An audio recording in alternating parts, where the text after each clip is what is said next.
Hi guys, আজকে আমরা আপনাদের দেখাবো একটা জাপানি ভেন্ডি। এই যে জাপান থেকে আগত আমাদের বিল্লাল ভাই, ওই যে কৃষক যাচ্ছে, উনি জাপান থেকে নিয়ে আসছিল 5 লক্ষ টাকা কেজি এই বীজের। এই যে ভেন্ডিটা দেখতে পাচ্ছেন, এই ভেন্ডির বীজের কেজি 5 লক্ষ টাকা। এই যে এনে 40 শতক জায়গায় তিনি এই ভেন্ডিটা লাগিয়েছিলেন। হ্যাঁ, 40 শতক জায়গায় এই ভেন্ডিটা লাগাইছিলেন। ভেন্ডিটার কালারটা পুরো হোয়াইট। এই যে ভালোই ফলন হয়েছে। এর 1 কেজি ভেন্ডির মূল্য 70,000 টাকা। মোটামুটি 40 শতক জায়গায়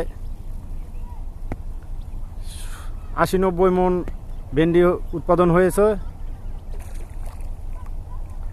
যাদের ডায়াবেটিস আছে, এই ভেন্ডি খাইলে তাদের ডায়াবেটিস ভালো হয়ে যাবে। মাত্র 70,000 টাকা কেজি ভেন্ডি। এই যে খুব সুন্দর ভেন্ডি। আপনারা কেউ নিতে চাইলে যোগাযোগ করবেন।